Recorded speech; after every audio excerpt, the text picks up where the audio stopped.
Good morning, everybody. Well, it's so important to keep our focus on the future. And so today, we're going to be talking about where we go from here, the path forward for this city. And to recognize that there is a strong path forward relies on also recognizing everything that has been achieved by the people of this city. We obviously have gone through so much, but we have fought back every time. Right now, we're facing the challenge of the second wave, but do not forget all those months where we fought back after the first wave. Don't forget the way our economy has started to rebound. The jobs have started to come back, and I'm going to talk about some new numbers that are important for you to hear that I think will give people some encouragement, because everyone's been working so hard to protect people's livelihoods and bring them back, and it is having an impact. I'm going to talk about our schools, which we closed for the safety of all, but are coming back with a plan to intensify our safety measures and bring our schools back. So we need to reference all those facts and remember what we're capable of as New Yorkers and how that's going to move us forward. And at the same time, we could recognize the real challenge we face with this second wave bearing down, with COVID cases rising, all the things that we need to do to stay safe. So let's talk about schools. I know it's on everyone's mind, and it's on my mind as well all the time. We can and we will bring back our schools. It will take a lot of work. And I just want people to understand that from the beginning. Bringing back the schools this next time will take an extra effort. It can be done, it will be done, and then in the months ahead, we'll be able to do so much more as we start to feel the effects of a vaccine reaching this city. And hopefully that starts in the next month or two. But in the meantime, to bring schools back, we have to take our core vision, which is health and safety first, and intensify it. The data and the science govern all our decisions.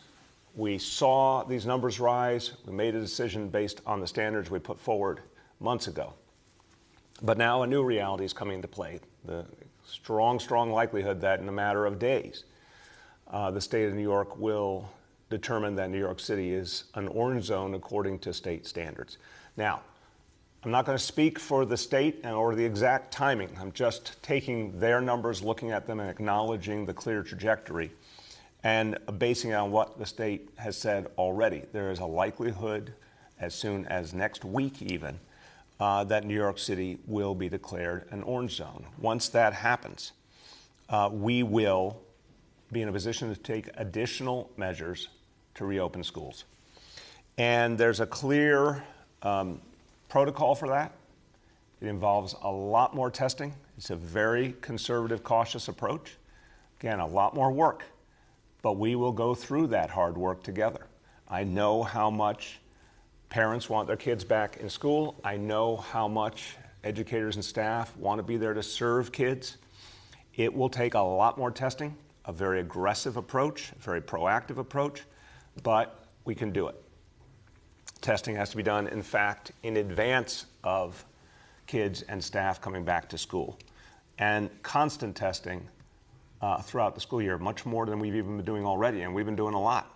Remember, New York City, first of all, we opened our schools when almost no major city in America did. But second, we put a strong testing approach into place and the situation room to act quickly if anyone in the school community tested positive and when necessary to close the school. That whole approach was working and working very well. We're going to now build upon that, intensify it, and make sure that there's testing constantly. Now, I'm going to say again, as I said several times last week, if you're a parent, you want your kid back in school as soon as they reopen, get that test consent form in, because that will be absolutely required for any child to come into the school to have a test consent form on file. And that includes all those who opted back into blended learning over the last few weeks. Now, how will this work? Well, a lot of details have to be worked out between the city and the state, but we can say for sure that we're going to focus on the most important and most vulnerable elements of our education system. So first of all, our special needs kids and the families with special needs kids have been saying very, very clearly how much they need in-person education. I couldn't agree with them more. So when we come back, The first thing we're going to focus on is getting what's called District 75 schools, special ed schools, back and up and running across all grades. Next, the youngest grades, early child education, such a difference maker for children. Bringing that back, 3K, pre-K, will be a high priority, followed by elementary school. And we'll keep building from there.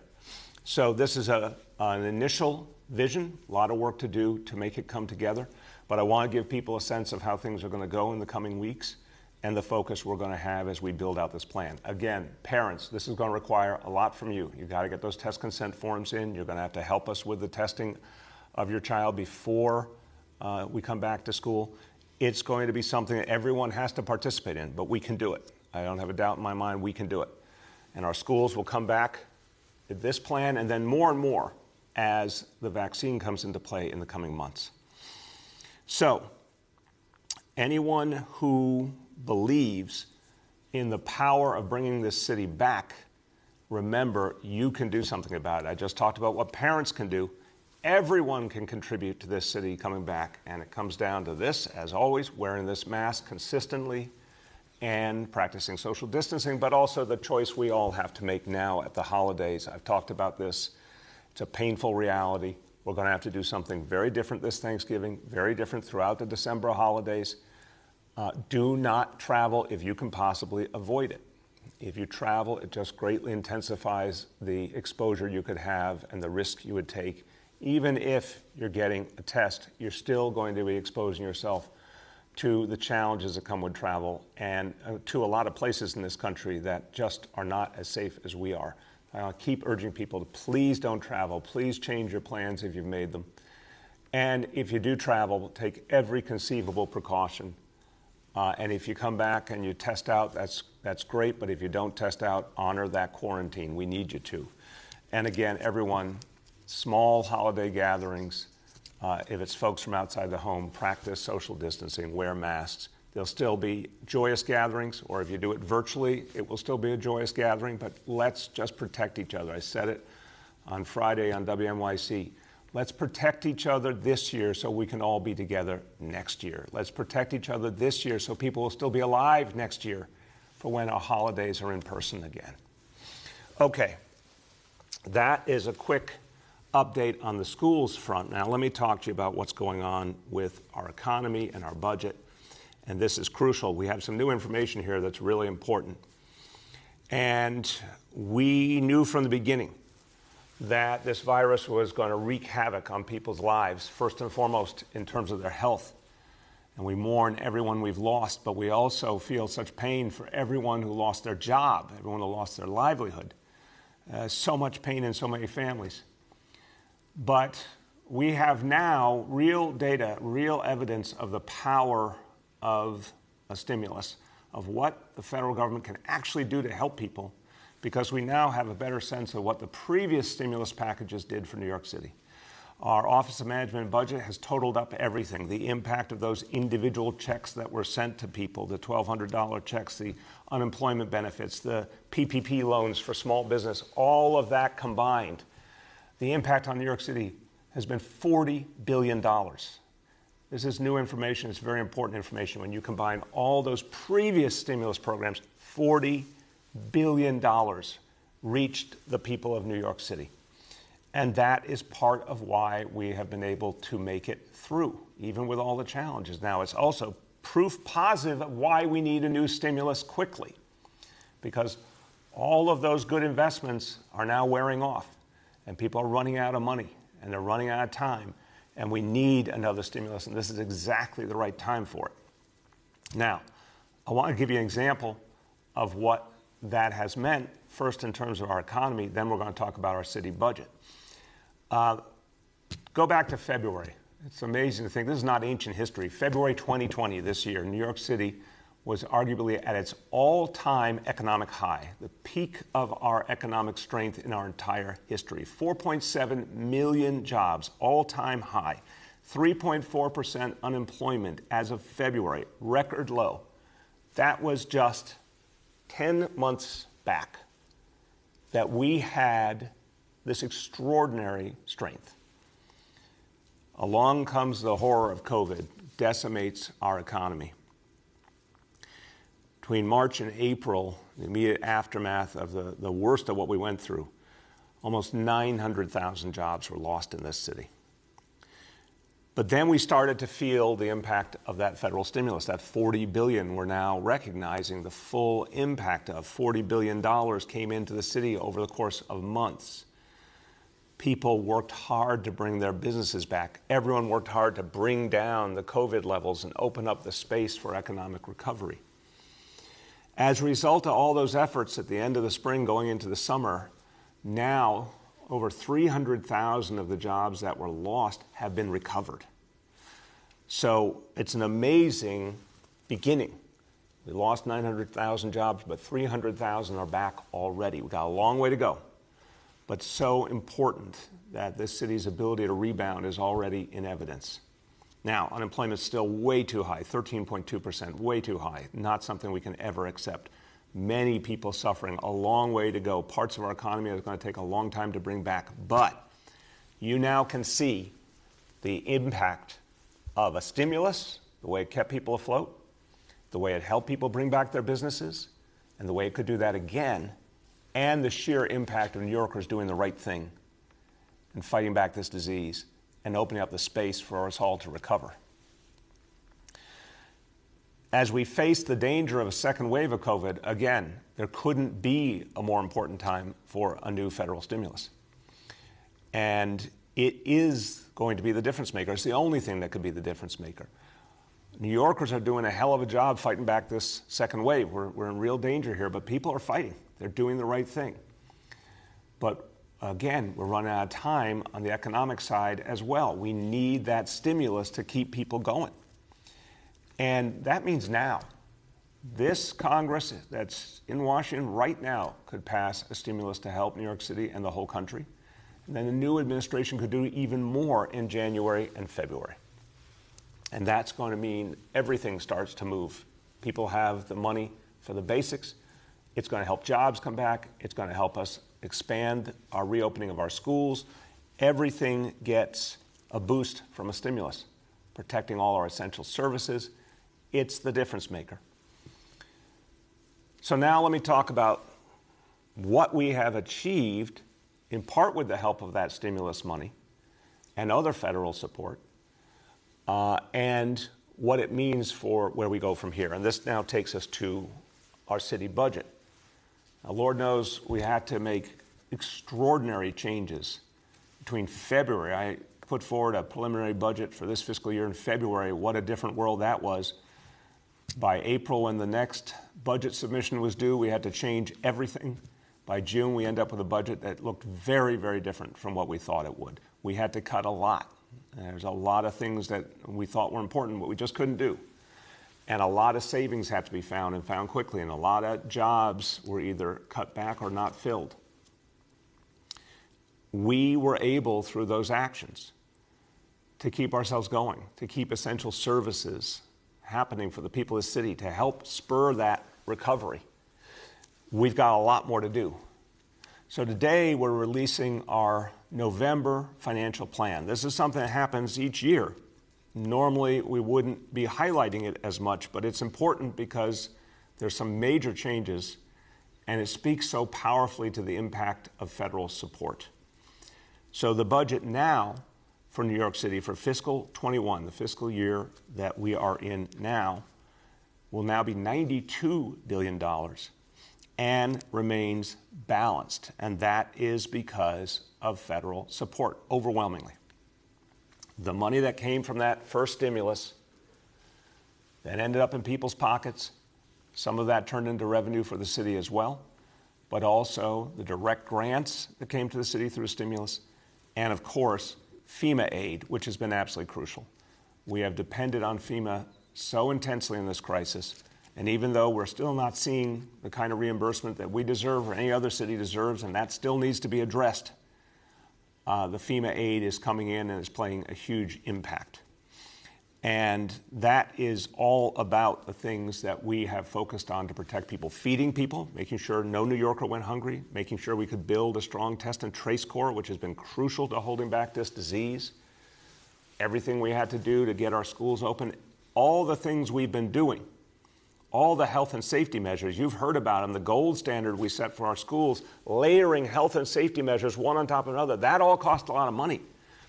But that FEMA aid helped, the federal grants helped, and now we're in a position to say that we could pay for these dire needs because we got federal support. If we could get more federal support, it would be transcendent. It would help take us forward into our recovery. At the same time, we have to do things constantly to tighten our own belt. We have the furloughs that we moved for city officials, senior officials, management. Everyone was asked to sacrifice. New Yorkers are all hurting. It was important for your leaders and the people who run the city government to sacrifice as well, so we did the furloughs. The savings that we found, we have a whole set of agreements we've come to with our labor partners that resulted in savings. But in addition to that, $1.3 billion in new savings being announced in this November plan. And that is for both this current year, fiscal 21, and for next year, fiscal 22. So the budget reserves, these reserves continue to be strong, and we're going to continue to protect them. And that's something that has been a crucial part of our work as well, and has helped us work our way through. We made a big focus for years on reserves, kept them strong. We're going to continue to have a strong reserve as we go forward. Now, what I've told you is at least some good news. There's some good news. A lot of federal money came in. There's some good news. It really helped families keep going. There's some good news. It helped us, the city government, to keep going. But there's not only good news, to say the least. There's some bad news on the budget front as well, and that's what we see for the next fiscal year. Right now, an almost $4 billion gap looming. $4 billion now. But of course, that gap could easily grow. If there's not a stimulus, we're going to see less and less revenue coming in. If there's not a stimulus, the state of New York is going to be in dire shape, and unfortunately might have to pass on cuts to localities. So as much as I'm happy to give some good news, I have to also frame the reality that comes into play very soon. Again, almost $4 billion that we don't have to keep ourselves going next fiscal year. And we have to present a new budget in January that will be adopted in June for the new fiscal year. And right now, we don't have a way to close that gap without federal support. That's why it's so crucial that we see action at the federal level. And I'll conclude this before going to our indicators with this simple point. New administration coming, thank God. Vaccines now here, thank God, that's huge. The way forward is clearer than ever. With a stimulus, all these pieces come together. It's the perfect time. Without a stimulus, we struggle. We struggle in many ways, and the suffering continues. And we know that it's at some of the most dire points that some of the greatest things are achieved. Sometimes in a moment of crisis, people rise to a higher level. That's what happened in the Great Depression. That was what led to the New Deal of Franklin Delano Roosevelt. We need this again. We need this Congress to act. We need our new president to act in this crisis to find a way forward beyond anything we've seen previously, so we really can come back strong. Let me go over today's indicators. Number one, daily number of people admitted to New York City hospitals for suspected COVID-19. Threshold 200 patients. Today's report, 100 patients confirmed positivity, 43.27%. So again, that positivity rate has gone up. That's the percentage amongst those patients who actually are proven to have COVID. That number's gone up a lot in recent weeks. That's a real concern. The 100 patients, too many. But again, we see an interesting gap here in that number does not grow consistently so far. We are not out of the woods, but again, an interesting and important point. That number has not been growing as markedly as we might have expected, and ICUs have not been as full as we might have expected, but we are far from out of the woods. Now, number two, this is clear as a bell and again continues to be a huge challenge. New reported cases on a 7-day average, threshold 550, that's been blown by many times over. And we're now at 1,381 cases. So very, very tremendous concern there. But some of that accounted for by more testing, and we encourage constantly more testing to get us the truth about what's happening. And number three, percentage of people testing positive citywide for COVID-19, threshold 5%. Today's report, 2.95%. The 7-day rolling average, 3.06%. Okay, a few words in Spanish. Nuestra ciudad ha enfrentado muchos desafíos a través de su historia y siempre ha alcanzado la victoria. Una posible segunda ola nos hizo cerrar las escuelas, pero las vamos a abrir en cuanto nos sea posible y de forma segura. En esta época de fiestas, la lucha continúa y con la ayuda de todos, nuestra ciudad va a ganar esta batalla. With that, we turn to our colleagues in the media, and please let me know the name and outlet of each journalist. Hi all, we'll now begin our Q&A. With us today we have Health Commissioner Dr. Dave Chokshi, Budget Director Jacques Chiha, First Deputy Budget Director Ken Godiner, Deputy Director for City Revenue Policy and Planning Francisco Brindisi, and Senior Advisor Dr. Jay Varma. With that, we'll go to Juliet from 1010 Wins. Good morning, everybody. Good morning, Mr. Mayor. I wanted to ask you about subway pushings. There have been more frequent, they're on the rise. So how are you addressing the mental health issues involved with those accused? And what do you say to New Yorkers who are getting increasingly worried and afraid to use the subway?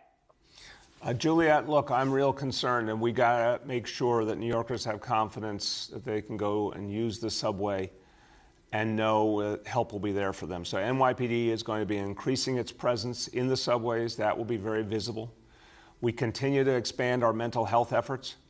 The thing we've got to do is find people and get them help before something like this happens, and we need medical intervention, which our city agencies will do. If we find someone who we think might be a threat to themselves or others, we're going to get them to a medical facility, get them tested and evaluated. If it's someone who should not by law be on the streets, we're certainly going to act. But I also would say, Juliet, New Yorkers are strong, resilient folks. We know that we can overcome anything. So I understand the fear, but people should know that we're going to get that presence out there to keep people safe. Go ahead. Yeah, so have you spoken with Commissioner Shea? So are there, when you say more police are going to be on the platforms, how many? Is there an announced effort to do this? Will transit police or MTA police be there? How does that work? Well, look, the whole approach the NYPD takes is to adjust constantly. This is what CompStat's all about. If there's a greater need in the subways, we'll move additional officers in the subways. That's the plan. We'll get you the exact details of the numbers. Clearly, it's going to be about presence and visible presence and moving that around to where PD assesses the need. But this is exactly what CompStat and precision policing are all about. If there's a particular need, we're going to move our officers there, and people are going to see it. I think that's going to be reassuring to people. Next is Emma from the New York Times.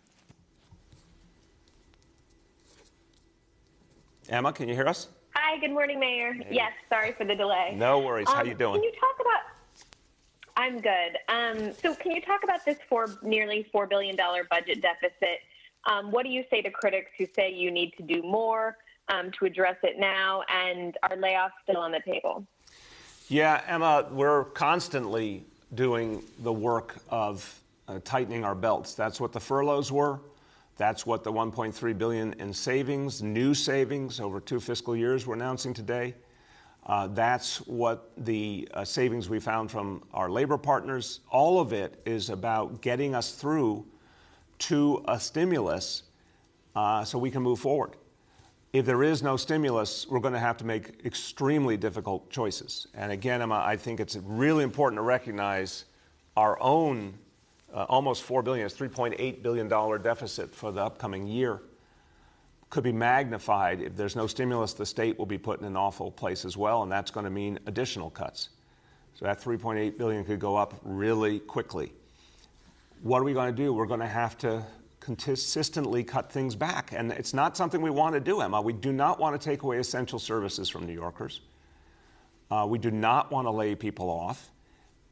If we don't have any other choice, that's what we have to do, obviously. So unfortunately, it's impossible to take layoffs off the table for next year. We're trying to avoid any layoffs for this fiscal year. And certainly with the unions we've come to agreement with, we will avoid layoffs for this fiscal year. But we haven't come to agreement with every union, obviously. And the real challenge that we're looking at now is just the sheer totality of next fiscal year. So sadly, and no one wants it, but sadly, layoffs could well still be on the table going forward, certainly for next fiscal year, if we do not get that stimulus. Go ahead. And in terms of the labor deals, what do you say to critics who say that you're kicking those costs down the road, that you're kicking the can down the road? Why push those back to next year? Because first of all, we needed relief immediately to be able to continue to provide city services and to be able to keep people employed. I value every single one of our public servants and our employees as people who help other people. I also recognize they're breadwinners for their family. We do not want to put people out of work. We do not want to reduce services exactly when we're trying to come back and when people are in such dire need. So this was a way of getting us to next year. But we've said all along, the only way we can actually make all of this come together is with a stimulus, because New York City didn't create the pandemic. New York City did not create this crisis. We received the pain of this before anyone else. And the federal government was supposed to protect us. Obviously, that didn't happen. The federal government was supposed to help us out of the crisis. Some of that happened, but not enough. This is an international and national crisis. So for us to just keep hanging on is the right approach to get to the day where there's actually the federal support we deserve, and which I absolutely believe is within reach, so we can move forward. But if we get what we deserve, we won't lay off anyone. We'll keep doing the work of serving people. Next is Juan from New York One. Good morning, Mr. Mayor. How are you? I'm very good, thank you. So knowing that the holidays are coming, that even the state Governor Cuomo yesterday said that he's expecting a spike in new cases, knowing everything that is going on with the second wave, do you think it's realistic or pragmatic to think that New York City is going to be able to reopen schools before the new year? Juan, look, it's tough, but we know that our parents who have their kids in school in blended learning want their kids back in school. We know we established an incredible success with safety. We showed that gold standard really worked in terms of keeping schools safe. We've got to give parents this option again, but it'll take a lot of work. It'll take a whole lot of work. So our goal here is to put that together no matter how much work it takes, no matter how much testing it takes. We're going to need a lot of parent participation. And this is crucial, and I'm saying it to all the parents of New York City. If you want your child in school, you really have to help us out with those consent forms. If we say we need your child tested in advance of school opening, whether that's something we provide at the school building or someplace else, we need parents to follow through. But there is a path, and we want to get schools open as quickly as possible. Go ahead. And the New York Times just reported this morning that Polly Trottenberg, your transportation commissioner, will be leaving your administration next month. Recently, we've seen several departures. Given the fact that next year will be extremely challenging for the city, how can you assure New Yorkers that you will be able to recruit the best talent to help you bring the city back in your last year in office? It's an important question, but I'll tell you right off the bat, we already have the best talent. We have a very deep bench. Every single one of our commissioners who has succeeded because they had a strong team around them, their own talents, of course, but they also had a strong team around them. And we've got a lot of good talent to draw upon. We may, in some cases, bring in someone from outside, but in most cases, what we'll do is simply work with the very deep bench we have. Polly has done an extraordinary job. I want to thank her. I remember in the very beginning when she and I talked about Vision Zero, and we knew it would be extremely difficult. Nothing like this had ever been tried in such a large American city, obviously, but we believed. And she did an amazing job with her team, bringing Vision Zero to life, working with NYPD, TLC, everyone. And this is something for the ages, that this city, a place known for such intensity and so much activity, has actually been the place leading the nation in terms of how to be safer, how to protect people with an entirely different concept. And that's something Polly played such a crucial role in. That's for the ages. And she's done so many other great things at Department of Transportation, the busways and the select bus service, so many things she should be very, very proud of. So it's been a great run having her for the time of this entire administration. And I know she'll do great things ahead, and I want to wish her very well. But again, she's got a great team she's assembled, and we'll be able to continue that work. Next is Shant from the Daily News. Yeah, good morning, Mr. Mayor. I was just quickly reviewing, some of the state's guidelines for reopening schools once the orange zone designation is in effect. And I mean, it just looks like a huge logistical challenge entailing testing opportunity on school grounds or facilitating testing from other places, making sure, the right population is being tested. So can you say if the city is laying the groundwork for that logistical challenge now and what steps are taking place? Yeah, Shant, I've been on a number of calls with our healthcare team, Test and Trace, all the folks who have done great work putting together our testing capacity. And our Deputy Mayor Melanie Hartzog has been in the lead of that. Our Director of Operations, Tom Kitikatsam, has been in the lead of that with so many other colleagues. Absolutely, what we're doing is turning our capacity to how we would build that out. We're going to have to even add more capacity to do this. But the point I would say is it can be done. It absolutely can be done. We proved with the monthly testing program and with the weekly testing in the yellow zones, it can be done. We proved we can keep schools safe, and the Situation Room, I want to thank Commissioner Melanie LaRocca and her whole team. They've done an amazing job with the Situation Room. We've proven that works. Our stakeholders all agree that that's been a huge success. It's going to mean more testing. It's going to be a big logistical effort. It's going to take a lot of parent involvement, and we're going to have to do it in stages, most likely, starting with special education. But it can be done. And Shant, the other thing I'd say is this is a point along the way.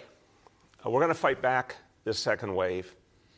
We're going to get through the holidays into a time where we're going to start to feel the impact of the vaccine. It will take months and months, obviously, for the full impact to be felt. But with every passing month, once we have the vaccine, with every passing month, I really believe we can make things better. So we're going to be constantly doing the work of bringing our schools back farther and farther and getting more and more kids back in the classroom. So no time like the present to start that work. Go ahead. Thanks for that. Thanks for that, Mayor. So switching gears, I wanted to get your take on part of the mayoral race, namely in-person fundraisers. You've repeatedly urged people to avoid gatherings during the holidays, but over the weekend, one of the candidates, Eric Adams, held 2 in-person fundraisers. His campaign, says all safety precautions were taken, but there seemed to be a lot of outrage over that online. I was wondering if you have any comment on those fundraisers, if you're aware of them, and more broadly, would you urge mayoral candidates to refrain from in-person fundraisers given the current climate? I think people have to be careful, Shant. I think the entire concept here is to really follow the rules. Whatever we do in this city, it is about following the very clear guidelines our healthcare leaders have laid out for us. So I understand the candidates have an election coming up really quite soon in the scheme of things. I understand that they need to get their message out, and it's important for the people to hear their messages and make a decision on who will be the next mayor in this time of crisis. But what I'd say is be really strict about following the rules. Whatever form their activities take, they have to be really, really careful and show people that they're following the rules. I know they can do it, but they have to just be rigorous about it. Next is Maya from Patch. Hi, Mr. Mayor. How are you doing? Good, Maya. How are you today? Good, thank you. I've been told that some local lawmakers have had trouble getting new testing sites approved in their districts and that they've made many suggestions that were ultimately rejected. Can you talk about the criteria that you use to determine new testing sites, and especially given the hours-long lines we've been seeing both at city sites and urgent cares, what you're doing to streamline that process? So Maya, on the lines, and I'll let Dr. Choksi get in on this one, obviously. I would say until very recently, we didn't see lines for quite a while. Then we saw them more at the urgent cares than we saw them at health and hospitals. Obviously, we're having a particularly intense moment because people are preparing for the holidays. So I don't think this is necessarily going to be the norm going forward. But what we've just been doing in general is expanding testing capacity to the maximum we can. There are obviously some limits. You need the test materials, there's staffing, there's processing. You can, at any given moment, you can only go so far, but we're trying to constantly push farther to see how much more we can do each day. As for finding sites, we're obviously led by the data and the science, and you see the zip codes now every day, where we're trying to put our emphasis. Elected officials are trying to serve their community. That makes sense. And sometimes what they ask for really fits the overall priorities, and sometimes it doesn't. We work with them in each case. I'm looking forward to us having more and more testing with every passing month, and that's going to help us answer more and more of those requests. Dr. Choksi, you want to talk about the lines and how we're addressing that?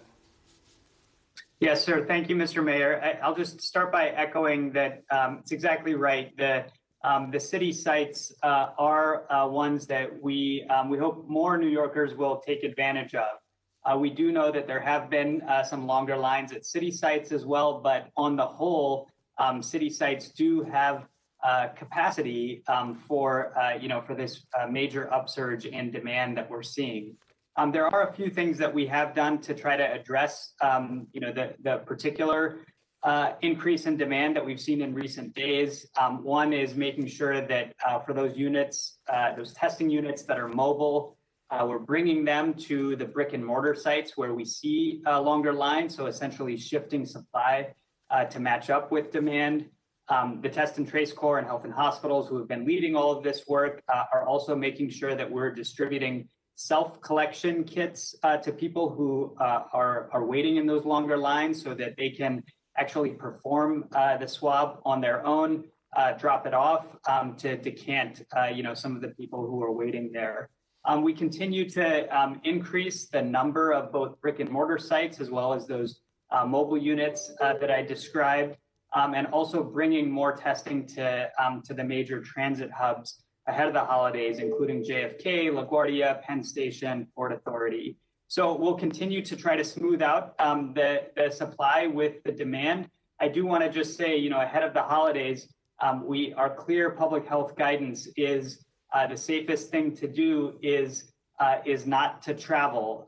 And that is also a very important message along with our message to get tested. Thank you, Doctor. Go ahead, Maya. Yeah, I also wanted to ask about some of the areas where the COVID positivity rates have been spiking. Some officials have told me that they haven't been getting very much data at some point, no data from officials with the contact tracers, Department of Health, on where cases are coming from. I've also been told they found out about those local upticks themselves from the public data page and that they weren't notified in advance by the city. So I'm wondering what you're doing to keep local lawmakers informed about those localized spikes and possible transmission sources in their districts. Thank you for the question, Maya. I'm going to start and turn to Dr. Choksi again. I really do appreciate, I was a local city council member, I was a school board member. I totally understand the sense of, responsibility they all feel to their local communities, and that's a really good thing. I would say, first of all, we're putting up that data publicly for everyone to see, including elected officials. They know it's there. They know they can draw upon it. They know they can ask whatever questions they need from it. We don't necessarily have a separate operation that constantly updates the elected officials as to what is up online visibly. They know where to find the information. In terms of specific sites, again, what we've said over the last few weeks when these questions have come up is we really don't have a lot of substantial sites where we've had a lot of cases. What we are seeing primarily is a handful of cases in specific sites, not the kind of dramatic numbers that you've seen in other parts of the country associated with individual sites. And where there is a concern, Department of Health shuts the site down. So it's quite obvious when that has happened. People can see it because the business or whatever it is has been shut down. But again, that's not the norm.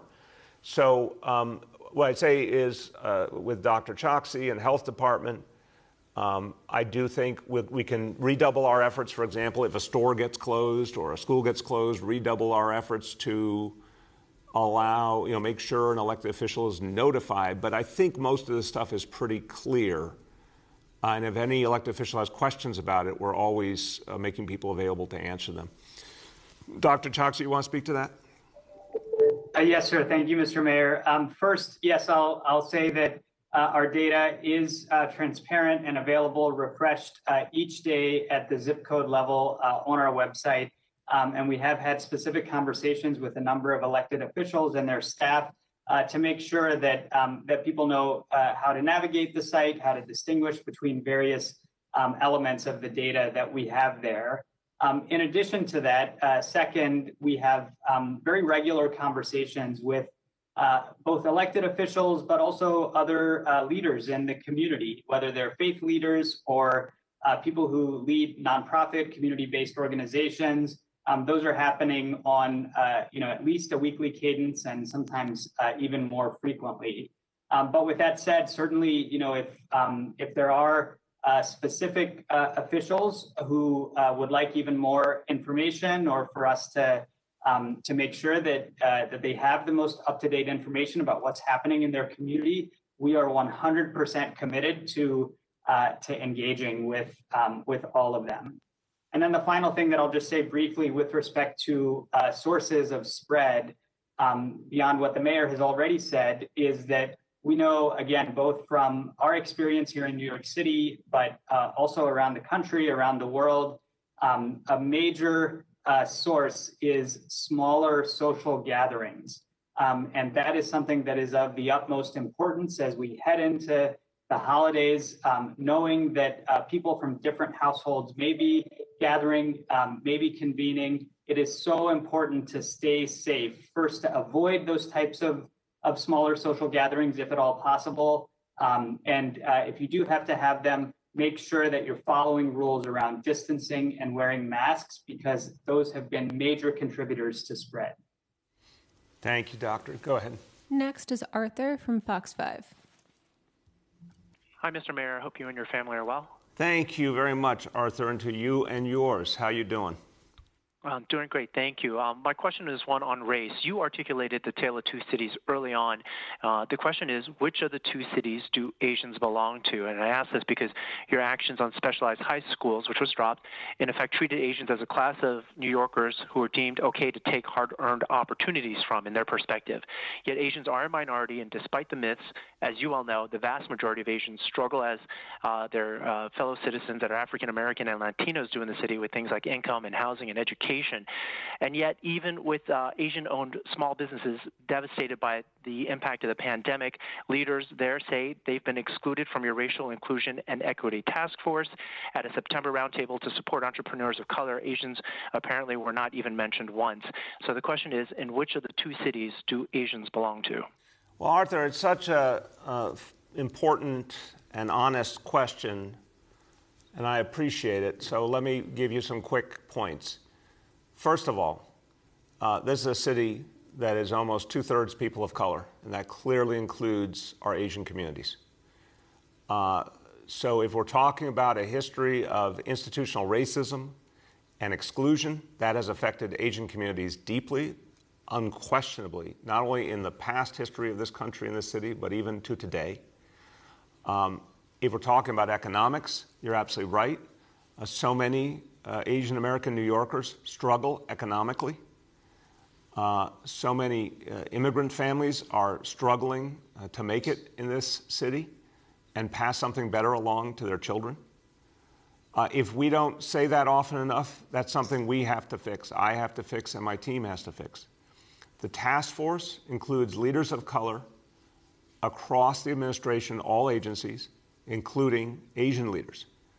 And we have a number of East Asian and Southeast Asian leaders in this administration, and they participate deeply.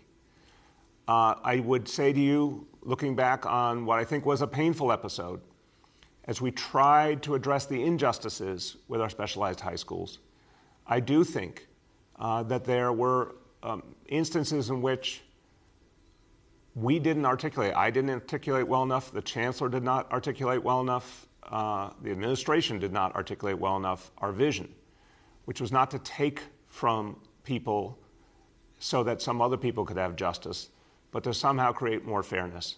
I don't think we did that well enough. We can do both. We can create more justice and more opportunity at the same time. So, Arthur, it's a very good question, a very important question. I've said before, I want to say it again. I apologize to members of the New York City Asian American community who felt that the specialized high school vision was meant to exclude them. It was not. It was meant to help ensure that Black and Latino New Yorkers who are being excluded painfully, horribly from specialized high schools would have opportunity, but not to, in any other way, take away from another group. And we simply didn't handle that right, and that's my fault. I'll take responsibility for that. But the issue is still very much alive, Arthur. The specialized high schools still don't make sense. Again, Stuyvesant, I think it was 2 years ago, between African American and Latino students, 3% in a city that's over half African American and Latino. That doesn't make sense. That's not fair. But we don't want to hurt Asian Americans or white New Yorkers either, and their kids. We've got to find a way to create more justice, more consistency, more fairness, while increasing opportunity for everyone. And that's on us to present that vision now and put it into effect as much as we can in the 13 months ahead. And then the next mayor has to really build on that, because that's where the tale of two cities is also quite evident, Arthur. If you look at our specialized high schools, no one could say that's what we aspire to. We have to do better, and in our screen schools as well. Go ahead, Arthur. Thank you. Thank you, Mayor. As a quick follow-up to that, can you say right now that you will direct the MWBE to include Asian businesses? Again, I want to be careful in this answer because there's a lot of angles to this. I want to make sure that we are uplifting anybody who has been left out. But we also see in the MWBE programs a lot of challenges that are still not being addressed. I think, Arthur, that these programs are still not reaching a lot of the people they were meant to help, who have been, the most excluded for the longest in this country. So I want to make sure we maximize opportunity for Asian communities for sure and Asian businesses. But I also want to acknowledge that we still have a long way to go to achieve the very original concepts of why we're even doing the MWBE work together. I'll get you a more detailed answer because I want to make sure I say it exactly right, having consulted with our MWBE team. But much more to do on that front for sure. Next is Rima from Chalkbeat. Hi, Mr. Mayor. How are you doing today? Good, Rima. How are you? I'm good. Thank you for asking. So my first question, I wanted to just ask about reopening. I think you may have addressed some of this, and some of it might be my confusion. But you mentioned that the city would be able to take additional measures to reopen schools if the city becomes like a state-imposed orange zone, which, to my understanding, I think, as people have outlined, means extra testing in schools. And then there's a bunch of other rules to actually get back into the building. So I'm wondering, since the city isn't in an orange zone at this point, but you are, it seems, you're looking at ways to reopen with increased testing, why can't the city start taking those measures right now? And that's what we're ramping up to do, Rima. But let's be clear about how the pieces are going to come together. You're not confused. Let me give you some positive reinforcement. You are not confused. These times we're living in are confusing. Ever-changing reality with COVID and very difficult standards that have been set to address things. We recognize and appreciate the state's role. The state has set out its vision around orange zones, the way they manage orange zones. This came in part from the original proposal I put forward when we saw the problems in Brooklyn and Queens. I had a different approach, and I might do things a little differently, but the state has the right to apply it the way they see fit. They came up with these color zones, and the orange zone has a clear set of criteria of how you get into it and what it means to open schools within it. We know we'll be in an orange zone, again, as early as next week. The planning and the logistics it'll take, which was referred to in an earlier question, real challenging stuff, but it can be done. So we're ramping up right now, retooling our testing operation to go focus on the schools that we would reopen first. And again, that begins with District 75 with our special education schools. Because it is much more intensive testing, we're not going to try and open everything simultaneously. We would do this in waves. But it does require a lot of new work, and we need the time to get ready to get things in position to do that. I think it's all going to line up because, again, I think the orange zone, sadly, I wish there wasn't going to be one. You know, I wish we were doing better in terms of COVID, but it's coming soon. So I think the pieces are going to line up pretty consistently. Go ahead, Rima. Okay, my second, and thank you for the positive reinforcement. My second question is about learning bridges. We know, the city has said that there hasn't been a lot of uptake in learning bridges, and we've heard that the hours and locations can be inconvenient. And then I believe there was a report in CBS today that kids with disabilities are being turned away from these sites. So does the city understand why there's been less enrollment than expected? And what are you doing to make sure that the program is more convenient for the families who actually need it? Thank you, Rima. First of all, I have not heard of anyone turned away, so I'm not negating that report. I just have not heard that, having had a lot of conversations with a lot of people about learning bridges. I've not heard that. The capacity of learning bridges has been consistently expanded. We've been expanding it with the assumption that once we saw that school unfortunately had to close for a period of time, that we would need even more. But what has been clear is there has not been the uptake we expected. I want to emphasize to any parent who wants to take advantage of learning bridges, it's quality childcare and a safe setting. It's first and foremost now for essential workers as we are dealing with this danger of a second wave. But also there are prioritized slots for families in shelter and others who have particular challenges. And then if there's more beyond that still available, anyone can apply. And anyone who wants to apply can call 311 and learn how to apply and get their name in. But I think the important parallel here, and I imagine you saw this, Rima, we thought in the spring and summer that our regional enrichment centers were going to be a lot more full than they were. As you know, never saw the kind of enrollment we expected. We ended up having to cut back a number of those centers because there just weren't people using them. Why? I don't think we have a perfect picture. I think, unfortunately, one of the reasons why is very much about COVID. So many people are home. A lot of people who, thank God, still have a job are working remotely. A lot of people who don't have a job to date are home for that reason.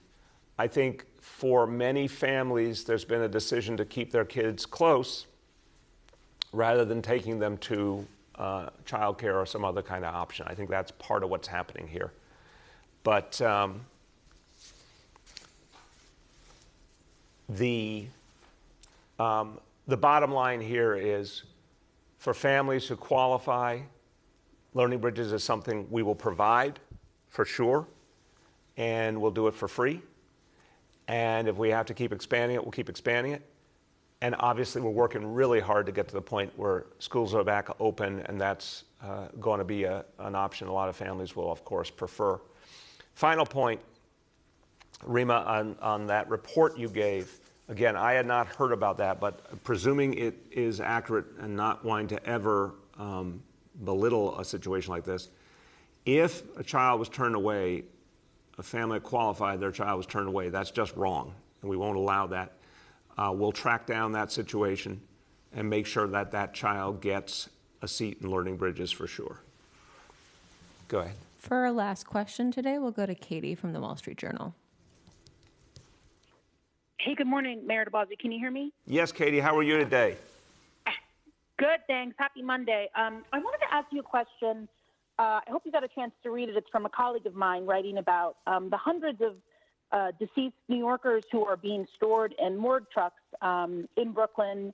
This is, most from COVID, but some other people who died during the height of the pandemic.